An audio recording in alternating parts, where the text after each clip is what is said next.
తొలి తెలుగు చారిత్రక నవలా రచయిత కవి సామ్రాట్ బ్రహ్మశ్రీ నోరి నరసింహశాస్త్రి గారి నారాయణ భట్టు నవల 18వ చివరి భాగం 8/8/24 రాజరాజ మహారాజు కొడుకు యాత్రలు అదే దిగ్విజయ యాత్ర ముగించుకొని రావడం, సంఘారామంలో జరిగిన అలదడులని అణగిపోవడం, నారాయణ భట్టుని వీళ్ళంతా సన్మానించడం, నారాయణ భట్టు భార్య కూతురు కూడా ఇక్కడికి రాజమహేంద్రవరం రావటం, వాళ్ళందరికీ స్వాగతం జరగటం వరకు నేను చెప్పుకున్నాను. నీ ధర్మపత్ని కుమార్తె క్షేమంగా ఉన్నారు అనే వార్త వచ్చింది. ఈ అలదడులు లేకపోతే ఇప్పటికి ఈసారికి అంటే ఈ సమయానికి వాడు ఇక్కడికి వచ్చి ఉంటారు అన్నాడు. వచ్చి నారాయణ భట్టు ముఖం నిండుగా వికసించింది. ఆ రాత్రి 4 గడియలు పొద్దుపోయేటప్పటికీ కేతుగ్రస్త సోమోపరాగం కాననయ్యింది. రాజరాజు కోటిలింగాల క్షేత్రంలో అఖండ గోదావరి స్నానం ఆ పర్వవేళలు ఆచరించి హరితస గోత్రుడు ఆపస్తంభ సూత్రుడు అయిన నన్ని నారాయణులకు 2 ఏర్ల నడుమ ఉన్నటువంటి విషయంలో నందమపూడి అనే గ్రామాన్ని అగ్రహారంగా చేసి సర్వంకర పరిహారంగా ధారాపూర్వకంగా దానం చేశారు. అదే నందమపూడి శాసనం అంటామా. మర్నాడు 3 రోజుల్లో వేంగి రాజ్యంలో చెలరేగిన విద్రోహ జ్వాల చల్లారింది. మార్గాలు నిష్కంటకాలయ్యే అంటే ఎదురెక్కడ లేదు. అల్లర్లు చెలరేగటానికి కారణాలైన బౌద్ధ సంఘారామాలన్నీ రాజభటులు స్వాధీనం చేసుకున్నారు. కొన్ని సంఘారామాల్లో అల్లర్లు ఏమీ కూడా జరగలేదు అసలు. అలాంటి వాటిలో శ్రమణులను రాజాధీనమైన సంఘారామాలు పూజాదులకు నియమించారు. దోషం ఉన్న వాళ్ళని కఠినంగా శిక్షించారు. వ్యాధులు పాకకుండా శవాలు తొలగించి యథావిధిగా దహన ఖననాదులు చేయించారు. అయినా కొన్ని చోట్ల మహామారి వచ్చింది అనే వార్త మరెక్కడి వార్త తప్ప ఇంకెక్కడ ప్రమాదం. నిర్వాస శిక్ష పొందిన శ్రవణులు వెంగి భూమి వదిలి వెళ్ళిపోయారు. పారసీకులైన నూనె బేహారులు కూడా గుర్రాలను అశ్వవర్తుకులను కనపడకుండా పారిపోయారు. వైశాఖ బహుళ పంచమి నాడు రాజరాజ నరేంద్రుడు మహావిజయ సభ చేశాడు. ఆ సభకు మంత్రి, పురోహిత, సేనాపతి, యువరాజ, దౌవారిక ప్రధానులు వచ్చారు. 2 ఏరుల మధ్య విషయనావాసులు అక్కడికి రాష్ట్రకూట ప్రముఖులు ప్రత్యేకంగా ఆహ్వానాలు అందుకొని వచ్చారు. శక్తివర్మ, విజయాదిత్యుడు కూడా వచ్చి సోమయాజుడు, వేద విధులు సభ అలంకరించారు. సభలో ఉండే పండితులే కాక భూజ్యరాగ్రణి అంటే గుజరాత్కు చెందిన చేది కవి అనే కృష్ణమిశ్రుడు, భోజ ఆస్థాన కవులైన క్షేమేంద్రుడు, చిత్తప అనేటువంటి ఆంధ్రుడు, కాశ్మీర పండితుడైన బిల్హణ భట్టు, అధర్వణాచార్యులు, వేములవాడ భీమకవి, ఎందరో కవి పండితులు, రసజ్ఞులు ఆ సభకు వచ్చారు. రాజరాజ నరేంద్రుడు సభకు వస్తుండగానే మాగధుడు వందితో కలిసి కైవారాలు చేస్తూ వంశాను కీర్తనం యథాప్రకారంగా పూర్తి. రాజరాజు సింహాసనాసీనుడై అయిన తరువాత నన్నయ్య భట్టారక రచిత నూతన శ్లోకంతో వంది రాజ ప్రశస్తి గానం చేశారు.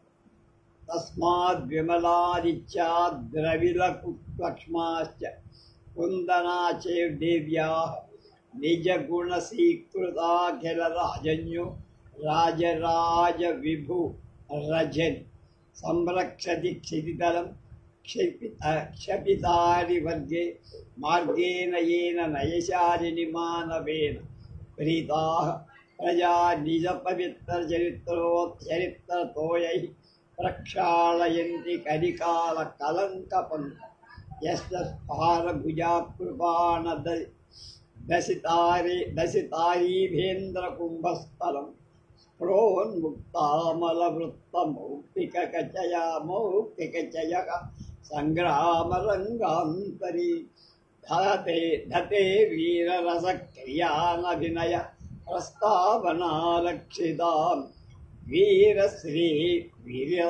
वीरजिताञ्जलि प्रविसरत्पुष्पोपहारक्रियं सर्वलोकाश्रय श्री विष्णुवर्धन महाराजाधिराजो राजपरमेश्वरः परमभट्टारकः परममाहेश्वरः परमब्रह्मण्यः శ్రీరాజరాజదేవో జయతు జయతు. ముందు వెంటనే రెండు ఏరుల మధ్యలో ఉన్న విషయ నివాసులను, రాష్ట్రకూట ప్రముఖులను, కుటుంబీనులను రాజదూత పిలవగా వాళ్ళందరూ సభలో లేచారు. అప్పుడు రాజదూత ఇలా చదివారు: శ్రీ రాజరాజదేవో రెండేరుల నడుమ విషయ నివాసినో రాష్ట్రకూట ప్రముఖాన్ కుటుంబినః సమూహ్య మంత్రి పురోహిత సేనాపతి యువరాజ దౌవారిక ప్రధాన సమక్షమిత్తం ఆజ్ఞాపయత్. యథా హారీత గోత్రే హరిమూర్తిరాపస్తంభ దిజశ్రేష్ఠ విభుర్వినీత సదా పురోడాజ పవిత్రవక్తృ విద్వానభూత్ కంచన సోమయాజి. తస్య శ్రీ హిమకరకర ప్రస్ఫుర కీర్తిరాశి రాశీత్సూను సకల విదుషా మంచిత కంచనార్య యం మన్యంతే యమ పరిమరిగణాః కామధేను కవీంద్రాః క్రీడారామం పరమహృదో జీవితం బంధువర్గః తస్యాత్మజో మహాత్మా సమజని శౌచాంజనే యయితి విదితః. ప్రజ్ఞాజితవాచస్పతి అలంకార కాళంకలామాత్యః తస్య చ సుధర్మపత్న్యా గుణశాలిన్యాశ్చ సామె అంబాయ అభవదనుష్ఠిత జగదుపకరణో నారాయణస్తనయః. యః సంస్కృత కర్ణాట ప్రాకృత పైశాచికాంధ్ర భాషాను కవిరాజశేఖర ఇతి ప్రథితః. సుకవిత్వ విభవేన కవీన్ మీనాశవ దుర్విదగ్ధాన్ మనోహరాభిర్నిజసూక్తిభిర్ యః కుర్వః సగర్వా పటు బిభర్తి కవీ భవన వజ్రాంకుశ నామ పార్థం సార్థం. తస్మై సకల జగదభిదుత గుణశాలిని సరస్వతీ కర్ణావతంసాయ అష్టాదశ అవధారణ చక్రవర్తిని నంది నారాయణాయ. కృపకామ దండనాథుడు అది విని నారాయణ, ఈ సన్నివేశ బిరుదు నీ పేరుతోనే ఉందా? మా రాజమహేంద్ర పౌరుడు ఇచ్చిన బిరుదా అని అడిగితే రాజరాజ నరేంద్రుడు సభ అంతా నవ్వే. కొత్త బిరుదు కాదు అన్న. మరలా శాసనం రాజదూత ప్రారంభించాడు. నన్నే నారాయణాయ తవ ద్విషయే నందమం పూర్ణి నామ గ్రామోగ్రహారీకృత్య సోమగ్రాహణ నిమిత్తే ధారాపూర్వకం అస్మాభి సర్వకర పరిహారేణ దత్తమితి విదితమస్తు వః అస్య సీమానః. పూర్వతః ఇయూరియం బిల్లెమబద్ధపూండియం పొలగనరుసున పల్లమున కుండియ గుంట నడుమ సీమా. ఆజ్ఞప్తిరస్య కటకాధిరాజ్యః కావ్యానాం కర్తా నన్నీయ భట్టః లేఖకో గండాచార్య ద్వాత్రింశత్తమే విజయరాజ్యవర్షే వర్ధమానే కృతమిదం శాసనం. ఈ శాసనం 5 రాగి రేకులపై రాయబడి కడియంతో గుచ్చబడి వరాహ ముద్రిక వేసి ఉంది. రాజరాజు దాన్ని యువరాజేంద్ర దేవుడి నన్ని నారాయణ భట్టు చేతికి ఇమ్మని అతడు ప్రణామపూర్వకంగా అతనికిచ్చాడు. నారాయణ భట్టు దాన్ని స్వీకరించి కళ్ళకద్దుకొని చక్రవర్తివి కా అంటూ, అంటే చక్రవర్తి అవ్వు నాయన అని యువరాజును ఆశీర్వది. తర్వాత కృష్ణమిశ్రుడు ప్రబోధ చంద్రోదయ నుండి 3వ అంకంలో బౌద్ధ జైన కాపాలిక విజయం చదివి 5వ అంకం నుండి శ్రద్ధావాక్య సౌగతాస్తావత్ సింధు గాంధార మగధాంగ పారసీక వంగ కళింగాదీంద్రేచ్ఛ ప్రాయాన్ జనపదాన్ ప్రవిష్టా పాషండ దిగంబర కాపాలికాదయస్తు పామర బహుళేషు పంచాల మాళవాభీరావర్త సాగరానూపేషు నిగూఢం సంచరంతి న్యాయాజ్జనుగతయా చ మీమాంసయా గాఢ ప్రహార జర్జరీకృతాః నాస్తికతర్కాః తేషామేవాగమనం అనుపదం ప్రయాతాః అని చదివి ఆపేశారు. పండితులతో నిండి ఉన్న ఆ సభ ఎంతో ఆనందించి నావ అధ్యక్ష పదవి సమర్థతతో నిర్వహించిన శక్తివర్మ ఆ పదవి రాజరాజు స్థిరం చేస్తూ అతన్ని శ్లాఘించి బహూకరించి విజయాదిత్యుని క్షేమం గురించి చెప్పారు. తెలుసుకున్నారు.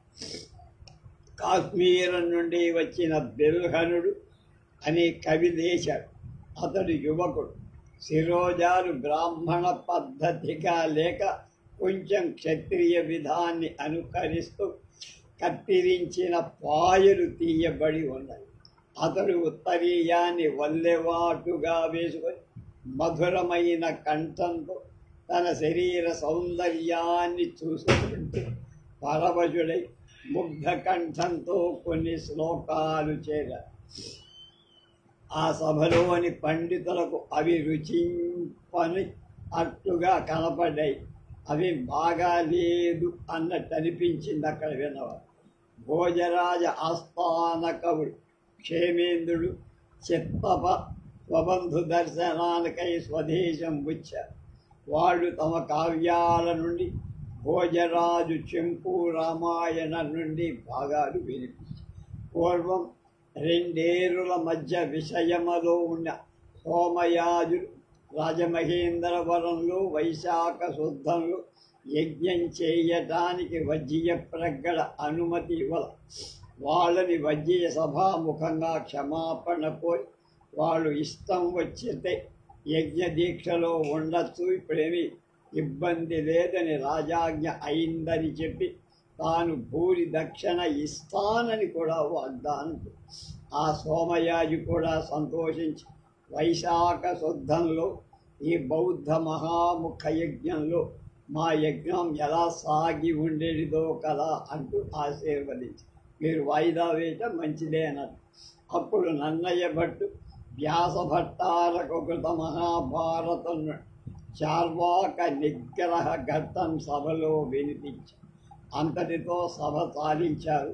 అప్పుడు వజ్జీయ ప్రగ్గడ లేచి సభకు ఇలా నివేదించి, ఈ విజయ సభా సందర్భంలో వ్యాసకృతమైన ఈ జయం అనే పేరు గల మహాభారతం శ్రవణం విషయంలో విన్నందువల్ల నాకు ఒకటి స్మరణకొచ్చి చంద్రవంశ రాజులైన రాజుల పవిత్ర చరిత్ర కీర్తనతో నిండి ఉండి ఈ మహాభారతం. అంతేకాదు ఇందులో వేదశాస్త్రాల సారం సమస్త జనులు తెలుసుకునేటట్లుగా వేదవ్యాసుడు క్రోడీకరించాడని పెద్దలు చెప్తారు. ఇవాళ సామాన్య జనులకు సంస్కృతం అర్థం కావట్ల, ఎందుకంటే దాని మీద పదైన శ్రద్ధ లేదు.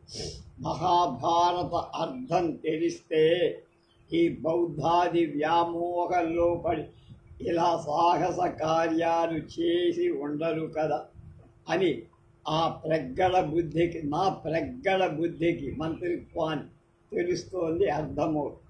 కనుక మహాభారత బద్ధ నిరూపిత అర్థం ఏర్పడినట్లుగా ఇందరు మహాకవులున్న ఈ సభలో తెలుగులో చెప్పగల సమర్థులు ఉండరా అన్నాడు. అంటే భారతాన్ని ఆంధ్రీకరించేవాడు లేరా అన్నాడు. వజ్జీయ మాటలకు రాజరాజు స్పష్టంగా సంతోషం కనిపించింది.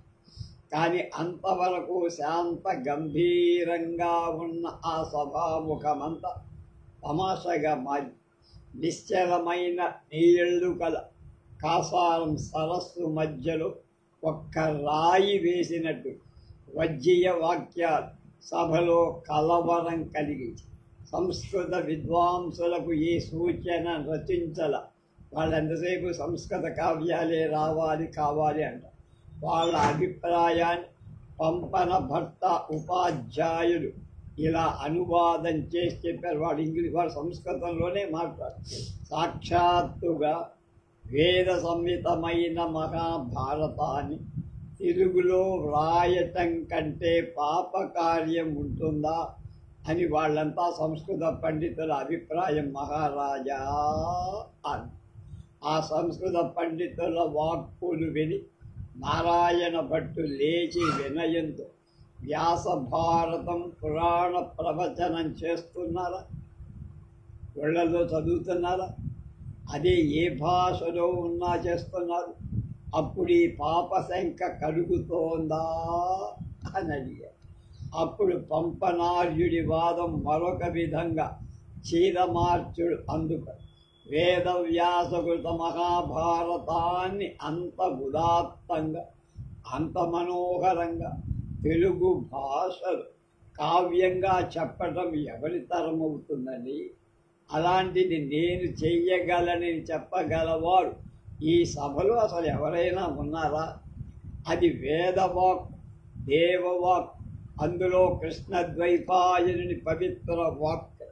తెలుగులో దానిని అనువాదం పరివర్తనం చెయ్యగల సాహసం ఎవరికైనా ఉంటుందా? నిజంగా ఆ సభలో ఈ ప్రశ్నలకు సమాధానం ఇవ్వగల వాళ్ళెవరూ లేరు. మన్నయ్య భట్టారకుడు తనకు కొంతకాలం నుండి మహాభారతం ఆంధ్ర కావ్యంగా రాయాలనే సంకల్పం కలుగుతున్నా అలాంటి సందేహం వల్లనే ఆ పనికి పూనుకోవటానికి సాహసించలేదని చెప్పాడు. ఆయన చెప్తాడు. కనుక విద్వాంసులందరూ నన్నయ్య వచనాలు శ్లాఘించి నారాయణ భట్టు అందరితో కలిసి నన్నయ్య యొక్క గొప్పతనాన్ని, ఔన్నత్యాన్ని శ్లాఘించాడు. అప్పుడు మరలా ఇలా ప్రారంభించాడు. భారత కథలో ఉపాఖ్యానాలు కవికుల గురువైన కాళిదాసు 2 నాటకాలుగా రాశారు. మీమాంస అగ్రేసరుడైన భవభూతి రామాయణాన్ని 2 నాటకాలుగా మార్చారు. ఈ మిశ్ర పండిత్ కేవలం ఉపనిషత్ మహావాక్య సారాన్ని నాటకంగా ప్రబోధ చంద్రోదయంగా రాశారు. ఇవి పండిత కవులకు సమతమైనయా అన్నారు. కాకేమి మహాకవి కాళిదాసు కేవలం ఋషి. అతని అభిజ్ఞాన శాకుంతలం, రఘువంశం ఆయన యొక్క ప్రామాణికతను తెలియజేస్తుంది. భవభూతి కూడా ఋషి కల్పుడే. శ్రీమద్ రామాయణకు కథ పాండిత్య పామరులకు కన్నులకు కట్టినట్లు మహావీర చరితంలో, ఉత్తర రామ చరితంలో చిత్రించారు. సభలో 2 భావాలు లేవు. నారాయణ భట్టు కూడా వారితో పాటు మెచ్చుకొని వ్యాస వాల్మీకులు వ్రాసిన పవిత్ర కథ ప్రాకృతంలో సంస్కృత నాటకాలను స్వతంత్రించి కొన్ని మార్పులతో చిత్రించడానికి ఈ పరిషత్తుకి ఎలాంటి అభ్యంతరం లేదు కదా. మరి దేశ భాషలో వ్యాస భట్టారకుల మూల గ్రంథబద్ధ నిరూపితార్థం ఏర్పడేటట్లుగా అనువాదం జరిగేది. పురాణ ప్రవచనం కంటే హృదయంగమంగా కావ్య రూపంగా రచించటానికి పండితులకు అభ్యంతరమేమిటి, అడ్డేమిటి? ఆ మాటలతో సభ నిర్వాక్కై వజ్జీయ ప్రక్కల పరమానందం పొంది మహారాజా, పండిత పరిషత్తుల మంత్రిత్వం వహించటానికి ఒక్క నారాయణ భట్టుకే అధికారం ఉంది అన్నారు. నన్నయ్య భట్టారకుడి కన్నులు ఆర్ద్రాలయ్యాయి. ఆ పైన విద్వత్ ప్రకాండుల బాధ తగ్గిపోయి. కానీ భోజరాజ ఆస్థానం నుండి వచ్చిన చిత్తప్ప కవికి ఒక అనుమానం వచ్చి, ప్రాకృత భాషకు కొంత లక్షణం ఉంది, గ్రామర్. అలాగే తెలుగు కూడా ఉంటే తెలుగులో మహాభారతం వ్రాయటానికి అభ్యంతరం లేదు. గాసట బీసటగా ఉంది తెలుగు. ఏది తెలుగో ఏది సంస్కృతమో అప్పుడు మాట్లాడేవాళ్ళు ఎవరికీ లేదు. కనుక దానికి ఒక నిర్దిష్టమైన మార్గం ఏర్పడతారు. దానికి కొన్ని నిబంధనలు కావాలి. అంటే వ్యాకరణం రాయాలి. అది వాటికి ఉన్నాయి, ప్రాకృత భాషా వ్యాకరణాలు ఉన్నాయి. మరి తెలుగులో లేవుగా. ఉంటే అప్పుడు దాన్ని ఆధారంగా చేసుకొని భారతాన్ని అనువదించవచ్చు అని చెప్పాడు అన్నాడు. చిత్తప మాటలపై వృద్ధుడైన భీమన భట్టు ఇలా అన్నాడు. మన నన్నయ్య భట్టారకుడు ప్రక్రియా కౌముది అనే నామాంతరంగల ఆంధ్ర శబ్ద చింతామణితో తెలుగు వ్యాకరణం రాసి లక్షణసారం అనే ఛందో గ్రంథం కూడా రాసి శబ్దాన్ని శాసించే శబ్ద శాసనుడైపించు. తెలుగు భాషకి ఇప్పుడు ప్రాకృత భాషకున్న గౌరవం లేకపోలేదు, ఇంకా ఎక్కువే ఉంది. అప్పుడు ఆంధ్ర మహాభారత ఆంధ్రీకరణాన్ని పండిత ప్రకటన పూర్తి సమసిపోయిందంటే లేదు. అబ్జెక్ట్ చేసేవాళ్ళు ఎవ్వరూ లేరు. నో అబ్జెక్షన్ సర్టిఫికెట్ ఎన్ఓసి ఇచ్చేశారు. కానీ వ్యాస భట్టారకుడు వేదాంగాల సారం మహాభారతంలో నిక్షేపించాడే. దానికి భంగం కాకుండా తెలుగులో వ్రాయగల సమర్థుడు దొరకాలిగా అని పెద్దలన్నారు. నారాయణ భట్టు పరిషత్తుకు ఇలా మనవి చేశారు. మా పూర్వీకులు వేంగి మండలంలో యజ్ఞయాగాదులు చేసినవాడు. మా ప్రపితామహుడు కంచన సోమయాజులు కోనసీమవాడు. ఒకానొకప్పుడు ఇక క్షామం రాగా దూరపు కొండలు నునుపు అని వాళ్ళు కుంతల దేశం వెళ్ళారు. మా తాతగారు కేవలం కంచనాచార్యులే అయ్యారు. మా తండ్రి గారు శంఖనామాచ్యులయ్యారు. నేను అమాత్య వృత్తిలో ఉన్న మా ప్రపితామహులులాగా మళ్ళా కోనసీమ చే సోమయాజి పదభాజనుడు కావాలని అనుకుంటున్నా. ఇక్కడ యజ్ఞం చెయ్యాలి. కుంతల దేశంలో పంపాక అనే జైన వీరుడు విక్రమార్జున విజయమనే పేరుతో మహాభారతకు విడగొట్టి వికలంగా చేసి కర్ణాటక భాషలో కావ్యంగా రాశారు. అది చదివిన కర్ణాటకుల పవిత్రమైన వ్యాస మతం రుచించల. అందుచేత అధికారి అయినవాడు వ్యాస మహాభారతం తెలుగు చేస్తే కాని నాగకుడు ఒకడు ఆ నాగభారతం వ్రాసి తెలుగుదేశంలో అధర్మ ప్రచారం చెయ్యగలడు. పవిత్రమైన ఈ వేంగి మండలంలో అలాంటి అధికారి లేకుంటాడా అనే ఆశ కూడా నన్ను కుంతల దేశం విడిచి ఇక్కడికి రావటానికి ప్రేరేపించింది అన్నాడు నారాయణ భట్టు. ఈ నవల ఆయన మీదే ఉంది కదా. సభవారు నారాయణ భట్టు ఆశతో అంటే ఇక్కడ రాజమహేంద్రలో వేంగి రాజ్యంలో ఆ వ్యాస భారతాన్ని చక్కని కావ్యంగా తెలుగులో అనువాదం చేయగలిగిన వాడు ఉండకపోతారా అనే ఆశతో నేను వచ్చానయ్యా. ఒకటి యజ్ఞం చెయ్యాలనే ఆశతో నా పూర్వీకుల స్థానం కలక ఇక్కడికి వచ్చా. అలాగే వ్యాస భారతాన్ని ఎవడైనా అక్కడ అనువాదం చేస్తే పరమానంద భరితాన్ని పొందుదామని కూడా వచ్చారు. అప్పుడు రాజరాజ నరేంద్రుడు సెలవు దయ ఇవ్వదలచారని రాజదూత ప్రకటన. సభ చాలా నిశ్శబ్దంగా ఉంది. మహారాజు రాజరాజ నరేంద్రుడు ఇలా అన్నారు: మాకు మహాభారత కథ ఎన్ని పర్యాయాలు విన్నా మళ్ళా మళ్ళా మళ్ళా వినాలనే కోరిక కడు. వ్యాస మహర్షి వచనాల వ్యాఘాతం లేకుండా, అంటే వ్యాసుడు ఏం చెప్పాడో దాన్ని దెబ్బతీయకూడదు. తెలుగులో వ్యాసముని పరిణీత పరమార్థం తేట తెల్లం చెయ్యగలవాడు కావాలి. అందులకు అధికార లక్షణాలు ఈ సభ వాళ్ళు నిర్ణయించిన తరువాత అలాంటి మహామహుణ్ణి అన్వేషిద్దాం, వెతుకుదాం. ముందు వేద విధులు స్వాధ్యాయవేత్త కానివాడు ఇందుకు తగడు.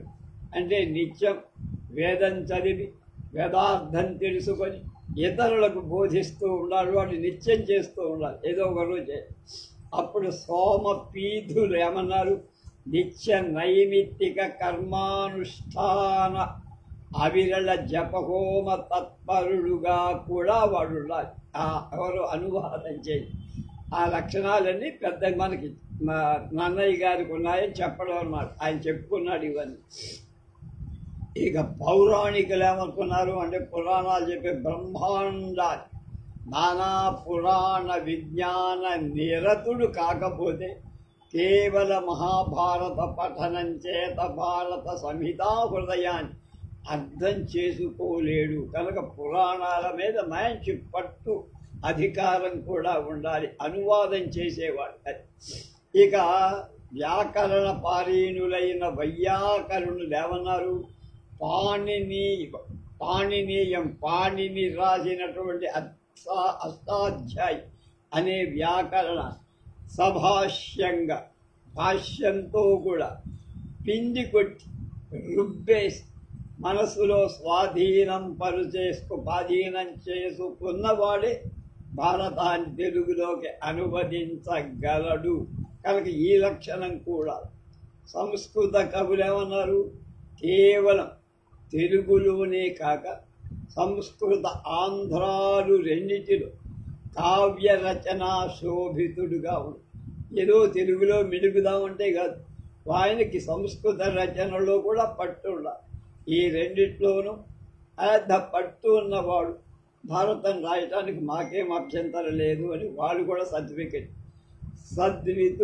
సద్వినుతావదాత చరితుడు కావు, అంటే మంచి చక్కని సచ్చరిత్రుడు కూడా ఉండాలి రాసినవాడు. ఏదో మనగా లాకాయి లూకాయి గాడు పలికిరా అని నీతి విశారద, అంటే అతని చరిత్ర సత్యం బాగుండాలి, అతని ప్రవర్తన బాగుండాలి, నీతి విశారదుడుగా ఉండాలి, నీతి శాస్త్రంలో పట్టు సాధించు, సత్ప్రతిభాభియోగ్యుడుగా, ప్రతిభలో అంతకు మించిన వాడు లేడు అనిపించుకోవాలి. ఈ లక్షణం కూడా ఉండాలని అనువాదం చేయాలి అని సభ వాళ్ళంతా నిర్ణయించారు. కనుక ఇన్ని లక్షణాలు ఉన్నాయి.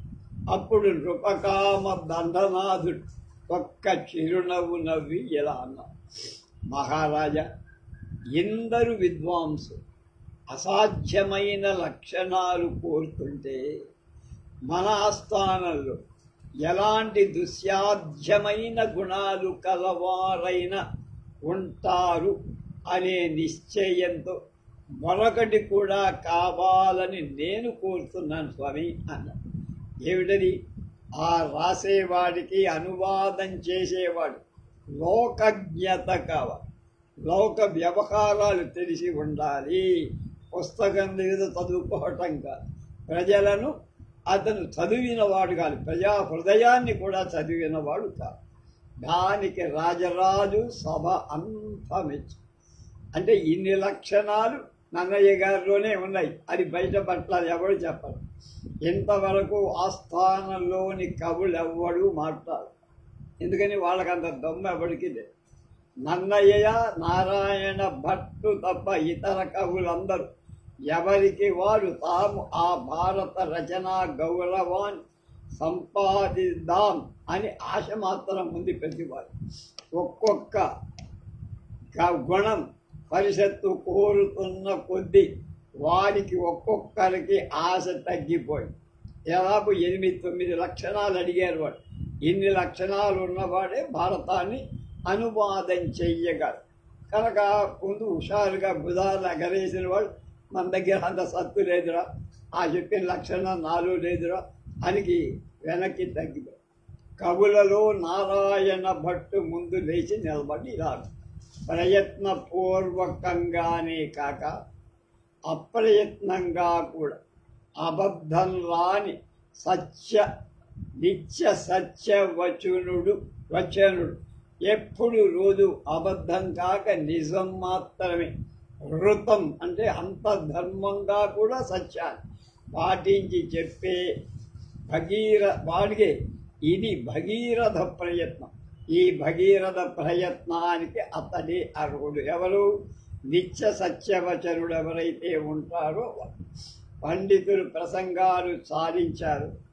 వజ్జియ ప్రగ్గడ అంటున్నాడు మహారాజా, అతడు మత్స్యమరాధిపాచార్యుడు కూడా కాదు. మత్స్యమ అధిపాచ అంటే బుద్ధిలో బృహస్పతి కాదు. అప్పుడు రాజరాజు ఇలా జనమేజయ చక్రవర్తికి వ్యాసభట్టారకులు గురువులు అనురక్తులు కదా, ఆయనే కదా చెప్పింది. కనుక మాకు కుల గురువులు అయిన నన్నయ భట్టారకులే శననుత కృష్ణద్వైపాయన ముని వృషభాభిహిత మహాభారత బద్ధ నిరూపితార్థం ఏర్పడ అధిక ధీయుక్తితో తెనుగుణ రచింప అర్హులని మా అభిమతం. ఎన్ని లక్షణాలు సభలో కోరిన అన్ని లక్షణాలు ఉన్నవారు ఆ రోజున వ్యాసభట్టారకుడు చక్రవర్తి జనమేజయ చక్రవర్తి గురువుగా ఎలా చెప్పారో ఇక్కడ మనకి గురువుగా ఉన్నారు నన్నయ్య భట్టారు. ఆయన తప్ప ఇంకా ఎవరు చెయ్యగలరండి, అది నా అభిమతం అన్నాడు. అంతేగాని నా ఇష్టం ఆయన చెయ్యాలి అని నెత్తిని పెట్టి సభ వాళ్ళు కూడా అనుమతించాలి. ఆయన అందరూ ఆ మాటలు వినగానే నన్నయ్య భట్టు వంక చూసి అతడు ఇంతవరకు చిత్రంలోని బొమ్మలాగా ప్రతిమలాగా ఎక్కడ ముఖంలో ఏ రకమైన భావాన్ని కనిపించనివ్వకుండా అందరూ చెప్పిన మాటలు వింటున్నాడు ఆసక్తి. తన మీదనే ఆ భారం పడుతుందని ఆయన కలలో కూడా భావించి ఎరుగడు. అతడి ముఖం సిగ్గుతో ఎర్రబారి బాల సూర్య ఛాయ పడిన పద్మంలా అయి ఆ మహాసభలో మహారాజు చూపిన గౌరవం అతడికి మహాభారంగా కనిపించి భారంతో భారత రచన చేయాల్సి వస్తుంది. అతని మనస్సులో వేదవ్యాసుడి దివ్యమూర్తి ప్రత్యక్షమయ్యి అప్రయత్నంగా అతడి నోటి నుండి నన్నయ్య భట్టారకుడి నోటి నుంచి మొదటి శ్లోకం ఇప్పటిదాకా వచ్చేసింది బై. శ్రీవాణి గిరిజాశ్చిరాయ దధతు వక్షో ముఖాంగేషు లోకానాం స్థితిమావహం చ నివహతాం శ్రీ పుంసయుగోద్భవాన్ దేవేదత్రయమూర్తయః త్రిపురుషా సంపూజితానఃసురైః భూయాసుః పురుషోత్తమాంబుజ భవ శ్రీకంధరా శ్రేయసే అన్న. పండితులు కవులు సభాసదులు ఒక్కత తథాస్తది. మహారాజు ఆదేశం నన్నయ్య భట్టారకుడు ప్రత్యక్షంగా సంగీకరించినట్టు చెప్పలబయట. అది సభలో రాజగౌరవానికి కొరతగా భావించటానికి అవకాశం. అనుకుంటారే ఆయన చెబితే ఈయన మాట్లాడలేదేమిటి అని.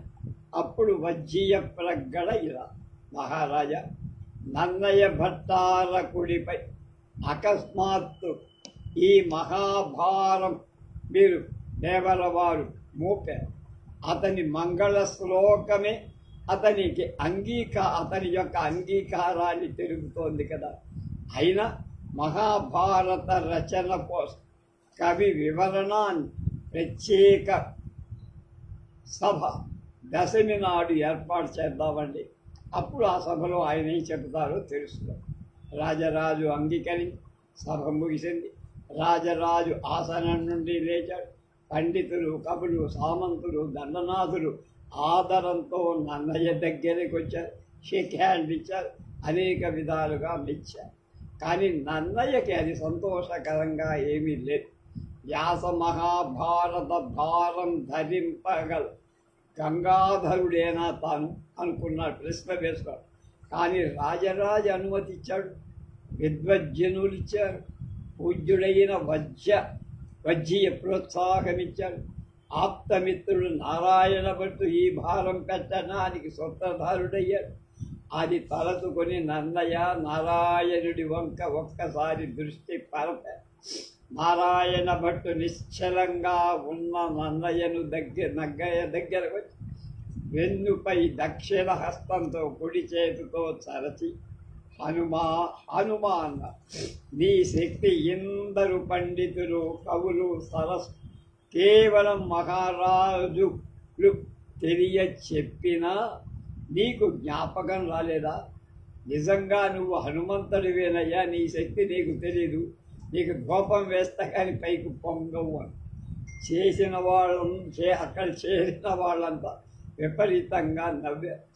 నన్నయ్య సిగ్గుతో తలవంచు.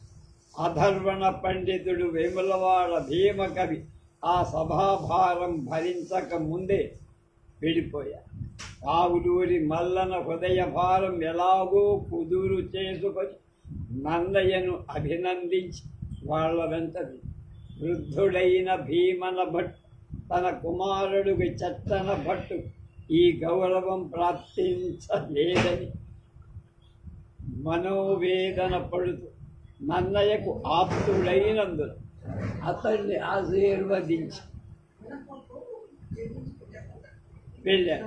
చట్టన భట్టు తండ్రిని అనుగమిస్తూ నన్నయ్యకు నమస్కారం. క్షేమేంద్రుడు గుప్త మళ్ళా ఈనాడు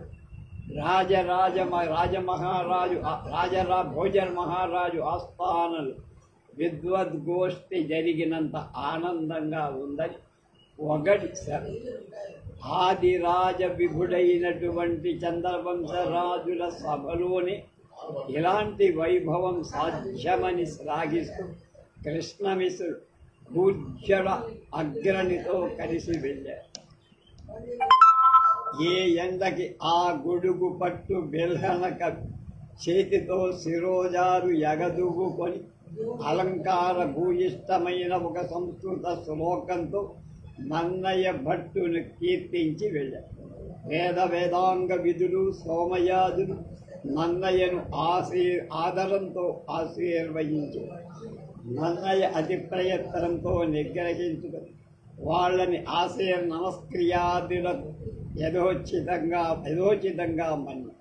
అప్పుడు నారాయణ భట్టుతో ఏకాంతంగా ప్రసంగించటానికి జ్వరోద్రిక్తుని వాళ్ళ తహతహలాడుతున్నాడు. ఇది 49వ అధ్యాయం. ఇది చివరి 50వ. నారాయణ, నువ్వు వేసుకోవలసిన భారం నా మీదేసేమిటోయా అన్నాడు నారాయణ భట్టుతో. నేను ఉచితజ్ఞుడనని నీకు విశ్వాసం ఉందా అన్నాడు. సామాన్యంగా ఉచితజ్ఞత ఉన్నవాడనే కానీ ఇందులో మాత్రం సందేహం ఎందుకు నీకు? మంచి యువరాజు వెంట చక్రకోట్యం నిన్ను పంపమన్నానా? చతురంగ క్రీడలో నువ్వు కూడా ఉన్నావుగా, మరి దానికి దీనికి సంబంధమే?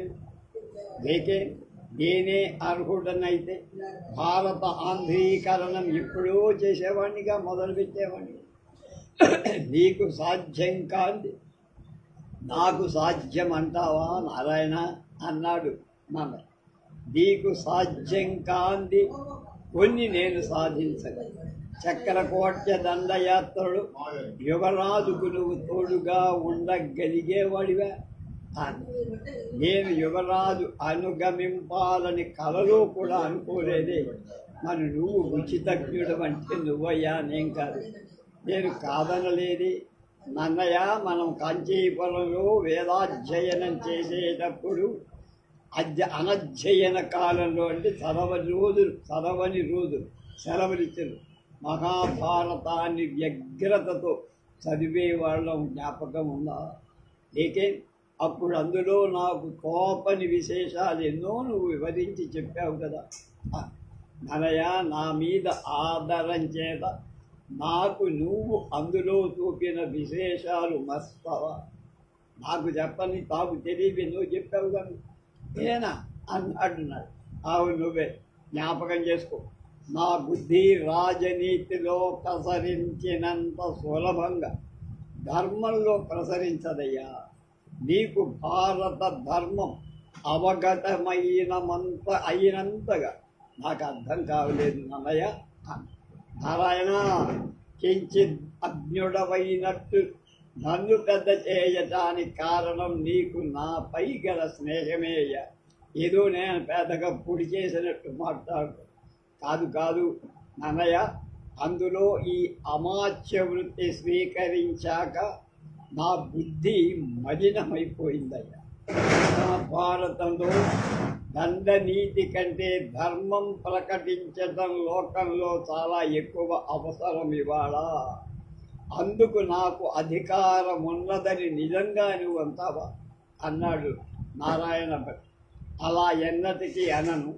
సర్వజ్ఞుడైన వ్యాస భగవానుడి మహాభారతం తిరిగి రాయటానికి సంపూర్ణ అధికారం ఎవరికీ లేదు.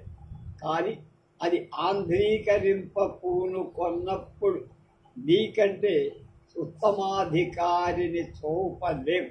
నా బోటి అమాత్యులు పూనుకోవటం రెండవ పక్షమన్నాడు నారాయణ. నారాయణ, నా అవయవాలు శిథిలాలవుతున్నాయ్యా. నోరు ఎండిపోతోందయ్యా. నా చర్మం విరవిరలాడిపోతోందయ్యా. చేతులు వణుకుతున్నాయి. నేను నిలవలేకుండా ఉన్నానయ్యా. విపరీతమైన నిమిత్తాలు అంటే దుశ్శకునాలు కనపడుతున్నాయి. నన్నయ్య, ఈ దుశ్శకునాలు లేక నిమిత్తాలే నీ అధికారాన్ని బలపరుస్తోందని నాకు అనిపిస్తోంది, నా బుద్ధికి తోస్తోంది. వ్యామిశ్రాలైన వాక్యాలతో నా బుద్ధిని మోహింప చేస్తున్నట్టున్నావు నారాయణ. నన్ను ఏదో ప్రలోభ పెడుతుంది. నన్ను నీ శిష్యుడిగా భావించి శాసించు నారాయణ అన్న. నన్నయ్యకు కన్నీళ్లు వస్తున్నాయి. ఆనందం. క్షుద్రమైన ఈ హృదయ దౌర్బల్యం వదిలి లేచి ఈరోజే వైశ్వదేవం చేసి అగ్నిహోత్రుడి సన్నిధిని ప్రారంభించి పంచమి సోమవారం ఉత్తర ఆషాఢ నక్షత్రం నీకు బాగా కలిసి వచ్చేది. నీలాగా ముందు మాట్లాడి గాంధీవం వదిలిన విజయుడే చివరికి భారత యుద్ధాన్ని గెలిచాడు తెలుసా కదా. ఆ పార్థునికి కనపడిన నిమిత్తాలే నీకు కూడా అనిపించాయ్యా. అంతకంటే ఏం లేదు. నన్నయ్య భట్టారకుడికి మెరుపు మెరిసినట్టు గీతావాక్యాలు స్మృతి పదంలో విడిగాయి.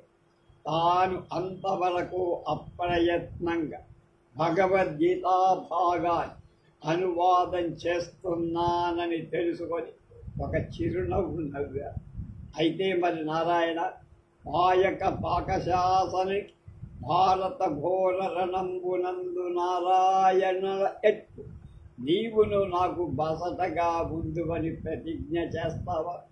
ఆ మాట నారాయణుడు పార్థుడికి ఏ విధంగా సారథిగా ఉండి భారత యుద్ధం నడిపాడు, నారాయణ భట్టుగా నువ్వు నారాయణ స్వరూపంగా కృష్ణ భగవాడుగా ఉండి నా భారత రచనానికి సహాయం చేస్తావా అని.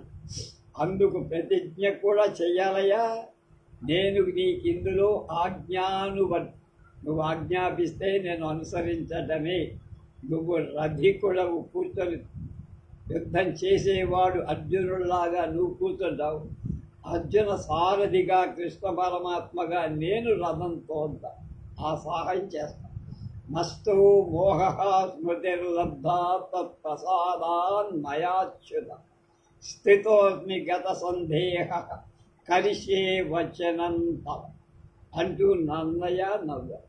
సరే కానీ మనతో మాట్లాడాలని మా అక్కగారు మీ చెల్లెలు ఎంత పొద్దుగా అక్కడ నిలబడి కలవరపడుతున్న మనం చూసి ఎంత ఆదుర్దాగా ఉన్నారో చూసావా నన్నయ్య అంటే మా ఆవిడ మీ ఆవిడ.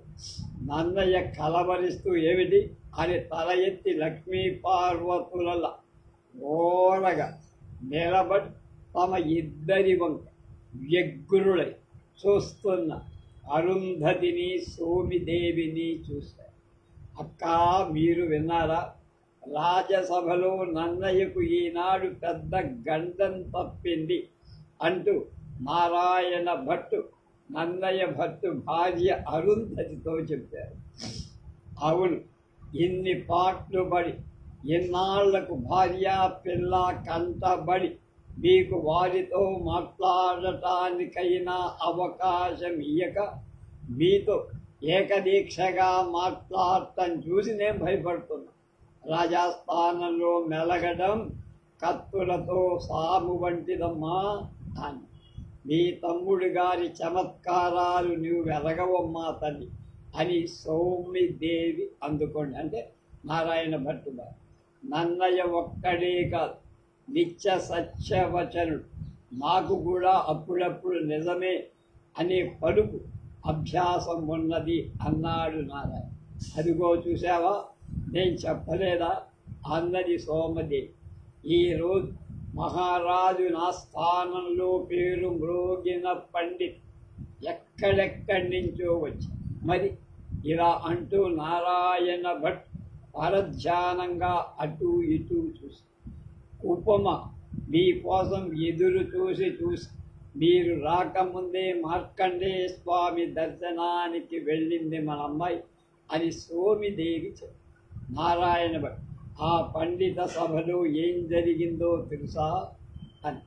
నన్నయ్య నారాయణ భట్టు పనికి మారిన దొంగలాగా ప్రవర్తించాడు అన్నారు. ఊరుకో నన్నయ్య, లేకపోతే నువ్వే చెప్పు. వ్యాస మహాభారతం ఆంధ్రీకరించమని పరిషత్ అనుజ్ఞతో ఆ మహాసభా సమక్షంలో రాజరాజు స్వయంగా ఈ నన్నయ్యను అడిగాడు. సోమిదేవి అందులో ఏముంది, అది గౌరవమే కదా. తొందరపడు, విను. సార్థముతో తొందరపడి బయలుదేరినట్లేనా? రాజరాజు అలా అడగగా నన్నయ్య మాట్లాడకుండా బెల్లం కొట్టిన రాయిలాగా మాట్లాడే. నేను అతని వైపు చూసి సంజ్ఞ చేస్తున్నా కూడా మాట్లాడేదమ్మా అని.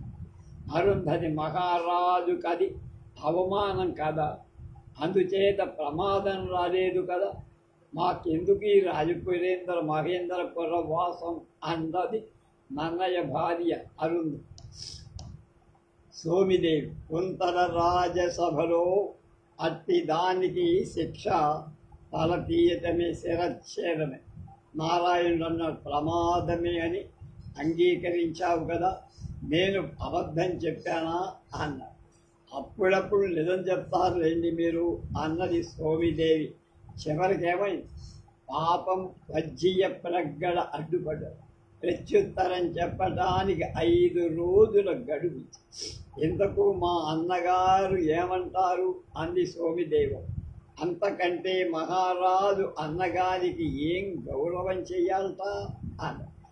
చూశావా నన్నయ్య, మీ చెల్లెలు కూడా నేను అన్నట్టే అంటూ ఉంది. నన్నయ్య అనుకూల దాంపత్యం అలాగే ఉంటుందయ్యా. ఇంతకు నన్ను ఒప్పించావు కదా, రోటిలో తలదూర్చడానికి సిద్ధమయ్యా కనుక ఇక రోకలి పోట్లకి వెళ్ళటం ఎందుకు. దుర్గవ్వతో కలిసి కుప్పమ్మ వచ్చి తండ్రిని తోడగానే కుప్పమ్మ పరిగెత్తుకొచ్చి కౌగలించుకొని ఏకధారగా కన్నీరు నారాయణ భట్టు కూడా మనసు పట్టలేక కన్నీరు కార్చి కుప్పమ్మ శిరస్సు తడివారు. దుర్గవ్వ అది చూసి బాబురు మనిగించి పాపం ఎన్నాళ్ళు తండ్రి కోసం ఎంత వాచిపోయిందో పిచ్చి తల్లి అని అరుంధతి కంట తడిపే. పిల్ల తండ్రి ఒక్క క్షణం కూడా విడిచి ఉండేది కాదు. మా అమ్మాయి, మేము ఈ యాత్రలో పడిన కష్టాలేనా తల్లి, వారు దగ్గర ఉంటే అదొక రకం, కానీ దాన్ని కూడా నోచుకోలేకపోయానే. ఇంతకు ఆ దుర్గాదేవి కటాక్షం వల్ల, యజ్ఞేశ్వర ప్రసాదం వల్ల మళ్ళా మనుషుల్లో పడగలిగా అంటూ సోమిదేవి కూడా కన్నీరు పెట్టుకోవసాగి. చిరకాలం తరువాత తండ్రి బిడ్డ కలిసిన ఆనందం చాలాసేపు ఇద్దరూ కన్నీళ్లు విడిచి తుడుచుకొని ఆ వేగం ఉపశమించి చూసి నన్నయ్య అంటాడు, నారాయణ పాద ప్రక్షాళన చేసి ఆచమించు అన్నాడు. భోంచేద్దామని తక్కిన వారు ఆశ్చర్యపడ్డారు. నారాయణ భట్టు ముఖం వికసించింది. నన్నయ్య, నీ ఈ ధర్మ నిశ్చయ బుద్ధేనయ్యా నాకు నచ్చింది. ఆనందంతో అయినా కన్నీరు వదలాను కనుక శౌచం జ్ఞాపకం చేశావు, చూసావా, అది ధర్మ విధానం అంటూ అరుంధతి తెచ్చిన జలం పాద ప్రక్షాళనం ఆచమించాడు. ఎవరు? నారాయణ. ఉపమా మామగారికి వందనం చెయ్యి అని నారాయణ భట్టు చెప్పగానే కుపమ నన్నయ్యకు పదాభివందనం చేయగా అతడు ఆమెను శీఘ్రమేవ కళ్యాణమస్తు అని ఆశీర్వదించి శిరస్సును మూర్ఖ. నాకెంతకాలంగానో ఉన్న కోరికలన్నీ ఫలోన్ముఖాలవుతున్నాయి. తగినవాడు మహాభారతం ఆంధ్రీకరింప పూనుకొన్న. నాకు గోదావరి తీర స్థిర నివాసం ప్రాప్తించి నాకు అగ్రహారం కూడా ఇచ్చాడు రాజు. నారాయణ భట్టు మాటలకు సోమిదేవి అడ్డుపడి, అదేమిటనడు, నీకు తెలీదా తల్లి, నన్నయ్య అంటున్నాడు. నారాయణ భట్టు అగ్రహారీ కూడా అయ్యాడమ్మా అని చెప్పమరచాను. అరుంధతి, వదిన, చంద్రగ్రహణం నాడు నందమపూడి గ్రామం మహారాజు మాకు అగ్రహారంగా దానం చేశారమ్మ. సోమిదేవి ముఖం వికసించింది. మాకు మళ్ళా ఇక్కడ స్థిర నివాసం లభిస్తోందన్నమాట. అరుంధతి, నందంపూడి ఎంత చక్కని ప్రదేశం అనుకున్నావు. రెండు వైపులా గోదావరి, దాన్ని ఆనుకునే తూర్పున మా బిల్లెమ పెద్దపూడి, ఎంతైనా సుఖమైన గ్రహం. నారాయణ భట్టు మళ్ళా అన్నాడు, నాకు ఇంకొక్కటే కొదవ ఉందయ్యా, అది తీరటానికి కూడా నీ మీదే ఆధారం అన్నాడు. అని నన్నయ్య, నా మీదనే ఆధారపడితే నన్ను ఆజ్ఞాపించి పనిచేసుకోవయ్యా అన్నాడు.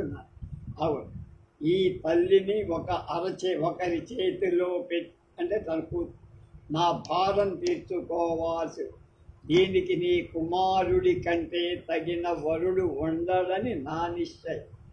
అరుంధతి, సోమిదేవి ఒకళ్ళ ముఖాలు ఒకళ్ళు చూసుకున్నారు.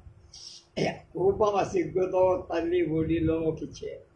నన్నయ్య ఇంతసేపటి నుండి కుపమ లక్షణాలే ఆలోచిస్తున్నా కానీ అది ఎవరి ఇంటిలో గృహలక్ష్మిగా దీపంలాగా వెలగగల లక్షణాలతో కనపడుతోంది అని ఆలోచన నాకు రాలేదయ్యా. నేను అమాత్య పదవిలో ఉన్నందున శిస్తత్వం క్షీణించిందని నీ సందేహమా అంటాడు నారాయణ. మా ప్రపితామకుడి వరకు అవిచ్ఛిన్నంగా సప్త పురుషాధికంగా సోమయాజులైనారు.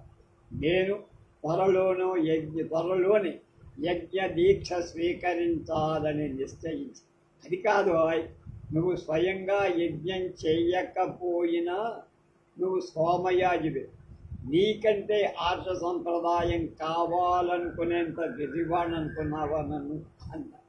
మరి నారాయణుడు, మరి నాకు యజ్ఞ సమయంలో ఆర్ష విధానంగా కన్యాదానం చేస్తావా అనిపిస్తాడు, చేద్దునా అనిపిస్తుంది. బ్రాహ్మ కన్యాదానం కంటే ఆర్ష కన్యాదానం విశేషం అనుకుంటున్నావా?